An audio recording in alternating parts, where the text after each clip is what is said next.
اعوذ باللہ من الشیطان الرجیم بسم اللہ الرحمن الرحیم۔ اگلا سوال، قلندر کا مرتبہ بڑا ہوتا ہے یا سالک کا مرتبہ یا مجذوب کا مرتبہ؟ دیکھیے بھائی، قلندر، سالک اور مجذوب پر ہم نے بہت سارے پہلے بھی ویڈیوز بنا رکھے ہیں۔ البتہ شارٹ میں اتنا جان لیجئے کہ قلندر ہو یا سالک ہو یا مجذوب ہو، سب کے اپنے اپنے رتبے ہیں۔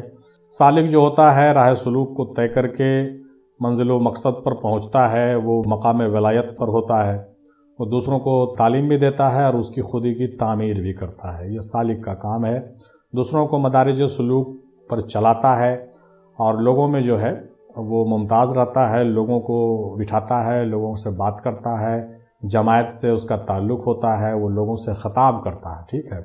لیکن مجذوب جو ہوتا ہے اس کو خطابت کرنے سے کوئی مطلب نہیں ہے اور وہ جو ہے دوسروں کو راہ سلوک میں نہیں چلا سکتا۔ بزرگوں نے کہا ہے کہ وہ خود تو پار ہو جائے گا لیکن دوسروں کو اس کو پار کرنے کی صلاحیت نہیں ہوتی ہے۔ وہ کہیے کہ وہ ایک ایسے مقام پر ہوتا ہے جہاں وہ کھو جاتا ہے، اس کو اپنا بھی ہوش نہیں رہتا، وہ جذب کا شکار ہو جاتا ہے، اس پر جذب کی کیفیت ہوتی ہے نا، تو وہ مجذوب کہلاتا ہے۔ لیکن جہاں تک قلندر کی بات ہے تو بعض بزرگوں نے قلندر کو بھی سالک اور مجذوب سے مختلف بتایا ہے، ہم لوگ بھی مختلف ہی سمجھتے ہیں۔ قلندر جو ہوتا ہے نہ تو وہ مجذوب ہوتا ہے اور نہ وہ سالک کی طرح جیتا ہے، دوسروں کو تعلیم تربیت اس کو دینا زیادہ مقصد بھی نہیں ہوتا، لیکن وہ مست رہتا ہے، ٹھیک ہے۔ اس سے لوگ فیض یاب بھی ہوتے ہیں اور اس کی باتیں جو ہے دوسروں کو کبھی کبھی ناپسندیدہ بھی ہو جاتی ہے، چونکہ وہ بے خوف ہوتا ہے، بے خوف جیتا ہے، نہ اس کو سماج کا ڈر ہوتا ہے نہ اس کو کسی اور کا خوف ہوتا ہے، وہ مست ہوتا ہے، ٹھیک ہے۔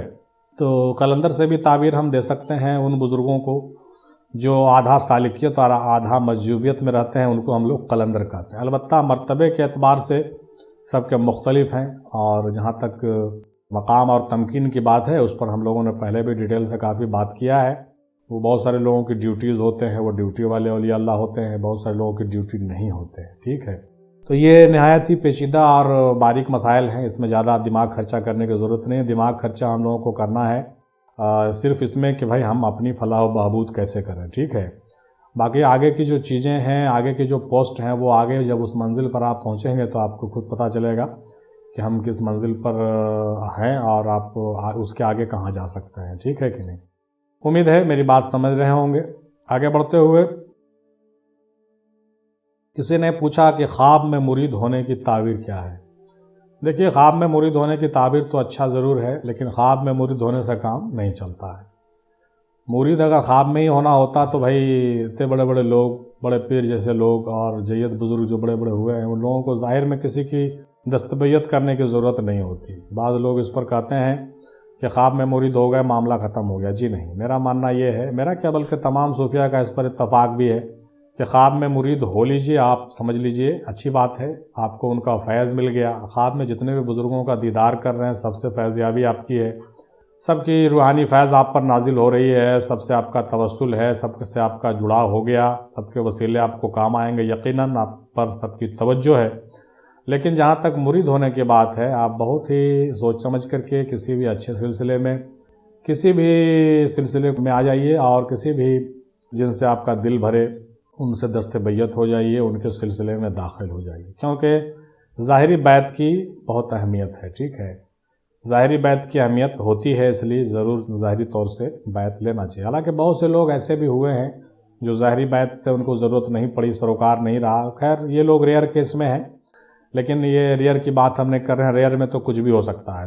یہاں پر عام کی بات ہو رہی ہے اور جنرلی جو باتیں ہیں وہ یہ ہے کہ آپ کو بیعت ہونا چاہیے۔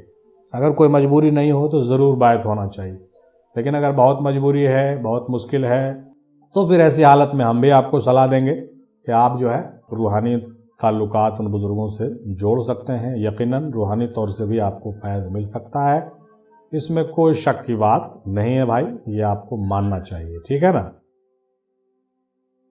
کسی نے پوچھا کہ اللہ کی جماعت کون سی ہے؟ اللہ کی جماعت وہی ہے بھائی جو رسول کی جماعت ہے، اور رسول کی جماعت وہی ہے جو اولیاء اللہ کی جماعت ہے، اور اولیاء کی صوفیہ کی جو جماعت ہے یقیناً اللہ کی جماعت ہے، اس کو ہم لوگ حزب اللہ کہتے ہیں اور حزب الرسول بھی کہتے ہیں۔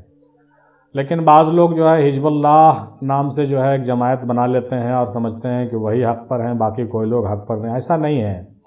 اللہ کی جماعت وہی ہے جو یقیناً رسول اللہ کی جماعت ہے، اور جو رسول پاک کے تمام احکامات کی پیروی کرنے والے اور جو احکام قرآن و حدیث کی پیروی کرنے والے ہیں، یقیناً وہ اللہ کی جماعت ہے. میں نے پہلے بھی ذکر کیا کہ اگر میرے سے پوچھیے تو ہم تو صرف یہی کہیں گے کہ اللہ کی جماعت اولیاء اللہ کی جماعت ہے اور صوفیاء اکرام کی جماعت ہے. باقی ان لوگوں سے جن لوگوں کو اختلاف ہے، ہم اس کی کوئی بات نہیں کرنا چاہیں گے اور ہم ان کے بارے میں آپ کو کچھ نہیں کہنا چاہیں گے. آپ خود دیکھ لیں کہ کن کے اندر کتنی روشنی ہے اور کون کس طرح کی بات کر رہا ہے، آپ کو اندازہ لگ جائے گا. اور جب آپ اندازہ لگ جائے گا تو آپ کے اندر کچھ روشنی پیدا ہوگی، آپ کے اندر اگر نور ہوگا تو آپ ضرور اللہ والوں کی جماعت سے منسلک ہو جائیں گے اور ان لوگوں سے دور ہو جائیں گے جو صرف دکھاوا کرتے ہیں. یقیناً اس سے زیادہ اور کچھ کہنے کی ضرورت نہیں ہے. ٹھیک ہے نا.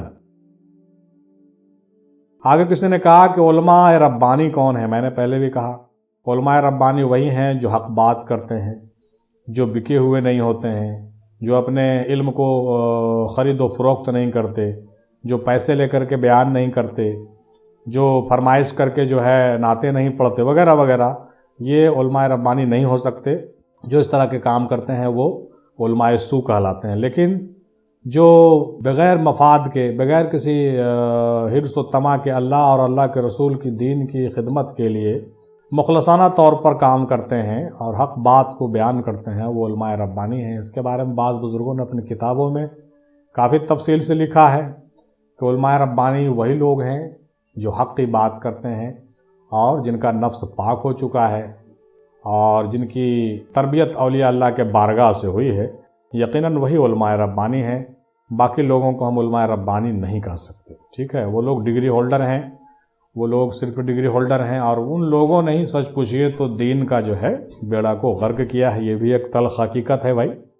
کسی ڈگری ہولڈر عالم کو میری بات اگر تکلیف میں لے جائے تو اس سے معذرت کی ہم درخواست کرتے ہیں، کیونکہ میرا مقصد کسی کا دل دکھانا نہیں ہے، لیکن جو بات سچ ہے وہ تو بتانا پڑتا ہے. جب کوئی لوگ پوچھتے ہیں تو ہم کو بولنا پڑتا ہے. اور یہ بات ہم نہیں کہہ رہے ہیں بھائی، یہ تمام اولیاء اللہ کے کتب میں آپ کو ملے گی. بالخصوص مخدوم صرف الدین یحییٰ منیری رحمۃ اللہ علیہ نے بھی اپنی مکتوبات میں ان باتوں کا جا وجہ تذکرہ کیا ہے اور بعض بزرگوں نے بھی کیا ہے. تو آپ پڑھیں، دیکھیں، سمجھیں اور یہ اتفاق رکھیں کہ وہ بزرگ لوگ جو کہہ رہے ہیں میں وہی بات کہہ رہا ہوں، اپنے طرف سے میں کچھ نہیں کہہ رہا ہوں. آگے بڑھتے ہوئے کسی نے کہا کہ اگر کامل مرشد نہ ملے تو کیا کریں؟ بات تو صحیح بھائی، آپ کا سوال بالکل بجا ہے، کیونکہ آج کے زمانے میں کامل مرشد ملنا بہت مشکل ہے، بہت ہی مشکل ہے بھائی.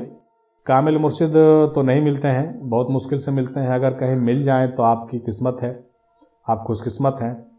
لیکن اگر نہیں ملے تو میرا اس میں دو مشورہ ہے. ہم نے پہلے بھی دیا کہ آپ کا دل جس مرشد سے بھرے، ٹھیک ہے، کامل نہیں ہے لیکن وہ کامل بننے کی راہ پر اگر ہو، وہ خود علم سیکھتا ہے اور آگے بڑھ رہا ہے اور ان کے پیر کا ان پر کرم ہے، تو ویسے لوگوں سے آپ تعلقات استوار کر لیجئے، ویسے لوگوں کا دامن تھام لیجئے. کیونکہ ویسے لوگوں کا دامن تھامنا ان کے برگزیدہ بزرگوں کا دامن تھامنا ہے. اس بات کو نوٹ کر لیجئے. ٹھیک ہے. جب سوال ہے کہ آفتاب نہیں ہے تو چراغ سے کام چلانا پڑے گا. مخدوم بابا نے بھی اپنی کتاب میں یہی بات لکھی ہے کہ جب آفتاب غروب ہو چکا تو سوائے اس کے کوئی چارہ نہیں کہ آپ چراغ سے، موم بتی سے آپ کام چلا لیں. ٹھیک ہے. تو اگر کوئی سلسلے میں کوئی بزرگ نہیں رہے، وہ وفات پا گئے، پردہ فرما گئے، وصال ہو گیا، تو ان کے سلاسل میں جو لوگ ابھی باحیات ہیں، جو لوگ گدی پر ہیں، آپ دیکھ لیں، سمجھ لیں، ان کے کردار کا معائنہ کریں، ان کے ساتھ بیٹھیں، اٹھیں، دیکھیں. آپ کا دل اگر ان سے بھرنے لگے تو میرا یہ مشورہ ہے کہ آج کے زمانے میں آپ ان سے دست بیعت لے لیں اور جو ان کے پیغام ہیں وہ سیکھیں، جو تعلیمات ہیں وہ آگے فالو کریں. اور بالخصوص زیادہ جو تعلقات آپ کا ہو وہ ان کے بزرگوں سے ہونا شروع ہو جائے. بالخصوص جو اس سلسلے کے جو بڑے بزرگ ہوتے ہیں، جیسے جن کا وصال ہو جاتا ہے، جن کے بارے میں کوئی شک نہیں ہے کہ وہ کامل نہیں رہے ہوں گے. ٹھیک ہے. وہ کامل ہی ہوں گے یقیناً. تو ان بزرگوں کے آستانے پر آنا جانا آپ بالکل قائم کر دیں تو یقین جانیے، میرا دل یہ ایمان ہے، میرا صرف کہنا نہیں بلکہ یہ پکا ہم یقین رکھتے ہیں اس بات کا کہ اس بڑے ہستی سے آپ پر جو ہے فیض کا دریا رواں ہو جائے گا. ظاہر میں جو ہیں ان کی آپ اتباع کریں، ان کی آپ عزت کریں، ان کا سبق کو دیے ہوئے یاد کریں، لیکن یقین جانیے اس بڑے ہستی کا جو فیض ہے وہ آپ پر بالکل جاری ہو جائے گا یقیناً۔ ہم نے پریکٹیکلی اس کو دیکھا اور ہم نے کئی لوگوں کو ایسی صلاح دی ہے اور وہ لوگ سب کامیابی کی منزل کی طرف آگے بڑھ رہے ہیں، ٹھیک ہے۔ تو وہاں سے روحانی طور سے آپ پر فیض جاری ہوگا، اور ظاہری طور سے جو آپ کے سجادہ نشین ہیں ان سے آپ رابطے میں رہیں، ان کے صحبت میں بیٹھیں۔ اور ایک چیز اور دھیان رکھیں کہ اگر اس طرح کی کوئی بات ہو جائے جو ظاہری طور سے سجادہ نشین ہیں، ان سے آپ براہ راست کوئی بالکل ناروا حرکتیں دیکھیں، بالکل غیر شرعی اور بالکل جس کا ذکر ہم نہیں کر سکتے، اس طرح کی کوئی بات اگر ان سے سرزد ہوتی ہو تو یقین جانیے میرے دوستو، ویسے لوگوں سے آپ دوری اختیار کر لیں۔ اس آستانے سے دوری اختیار مت کریں، ان بزرگ سے جو ہیں سلسلے کے ان سے دوری اختیار مت کریں، ان سے آستانے پر آنا جانا رہے آپ کا، پھر ان سے صرف دوری اختیار کر لیں اور ان لوگوں سے تعلق قائم کریں جو اس سلسلے میں، اور بھی لوگ تو اچھے ہوں گے، سب لوگ تو برے نہیں ہوتے ہیں نا، تو ان لوگوں سے آپ جو ہے رابطہ کریں، انشاءاللہ تعالیٰ آپ اپنے مقصد میں کامیاب ہوں گے۔ پھر آگے چل کر کے ایسے لوگ زیادہ دن تک گڑبڑ نہیں رہتے ہیں، ایسے لوگ جب آگے چل کر کے پھر پریشانی میں پڑتے ہیں تو پھر توبہ کرتے ہیں، پھر اپنے جگہ پر لوٹ آتے ہیں، تو جب پھر وہ لوٹ آئیں توبہ کر کے تو ویسے لوگوں سے پھر آپ رابطے میں آ جائیں۔ لیکن جب تک دیکھیں کہ آپ وہ گمراہی کے شکار ہیں، بدعقیدہ ہیں، یا کسی اور معاملات سے وہ جو ہے گڑبڑ ہو رہے ہیں یا پریشانی میں ہیں، مطلب یوں کہیے کہ اپنے راہ سے آپ بھٹک رہے ہیں، تو ویسے راستے میں آپ ان سے دوری اختیار کر لیں، یہ میرا مشورہ ہے۔ اور اگر یقیناً آپ دیکھیں کہ کوئی مرشد نہیں مل رہا ہے تو پھر ایسی حالت میں اس کے علاوہ کوئی چارہ نہیں کہ پھر آپ جو ہے کسی بھی سلسلے کے بڑے بزرگوں کے جو آستانے ہیں وہاں آنا جانا شروع کر دیں۔ آپ براہ راست جو ہے بالکل حضرت اقبال، حضرت ابوالحسن خرقانی اور بڑے بڑے ہستیوں کی طرح جو ہے آپ کی طلب اگر سچی ہوگی تو آپ کو وہاں سے بھی رہنمائی ہونے لگے گی۔ پھر یقین دیکھیے گا، یقیناً آپ کو جو ہے وہاں سے ہی کچھ گائیڈ لائن ملنا شروع ہو جائے گا کہ اب آگے کیا کریں۔ اور آج کے زمانے میں سورس کی کمی نہیں ہے، بہت سارے ریسورسز ایسے ہیں جس کے ذریعے سے جو باحیات بزرگ ہیں ان کی فیض جاری رہتی ہے۔ جیسے مثال کے طور پہ آپ کسی آستانے سے منسلک ہیں اور آپ کو کوئی تعلیم دینے والا نہیں ہے تو ہم جیسے لوگوں سے آپ کا رابطہ ہو جاتا ہے، ٹھیک ہے، تو آپ ہمارے چینل سے بھی فیضیابی حاصل کر سکتے ہیں۔ ضرورت پڑے تو ہم جیسے لوگ جو ان کاموں میں ابھی مستعد ہیں، اللہ تعالیٰ کے اذن سے ہی کہہ لیجئے اس کو، یا پھر اپنے پیر کے محبت میں جو لوگ ہم لوگ کام کرتے ہیں واسطے اللہ رسول کے، تو یہ تو خدمت آپ ہی لوگوں کے لیے ہے۔ تو ایسا اگر کچھ مسئلہ ہو تو پھر اگر آپ کو لگے کہ بھائی ہم اب کیا کریں، تو ایسے حالت میں براہ راست آپ جو ہے ہم لوگوں سے بھی رابطہ قائم کر سکتے ہیں، واٹس ایپ کے ذریعے سے یا پھر موبائل کے ذریعے سے، تو کچھ رہنمائی ہم لوگوں کے ذریعے سے بھی ہو سکتی ہے۔ یقیناً ہمارے پیر بھی جو ہے زندہ پیر ہیں اور آج بھی ان کے فیض سے پوری دنیا جو ہے سرفراز ہو رہی ہے، فیضیاب ہو رہی ہے۔ آپ بھی فیضیاب ہوئیے گا، ضرورت پڑنے پر آپ کو ہم مدعو بھی کر لیں گے، اور ضرورت اگر نہیں پڑی تو آپ کے جو قریبی جو لوگ ہوں گے ارد گرد میں جو اس طرح کے کوئی ہستیاں ہوتی ہیں تو ہم ضرور ان کا ریفرنس کر دیں گے آپ کو، آپ ضرور وہاں پر حاضری دیجیے گا، انشاءاللہ تعالیٰ آپ کو رہنمائی ملے گی اور آپ کو پھر آگے کا مسئلہ انشاءاللہ حل ہوگا۔ یہ سب چیزیں چلتی رہتی ہیں، پریشان ہونے کی ضرورت نہیں ہے، اللہ ایک راستہ بند کرتا ہے تو دوسرا راستہ کھول دیتا ہے، ٹھیک ہے نا۔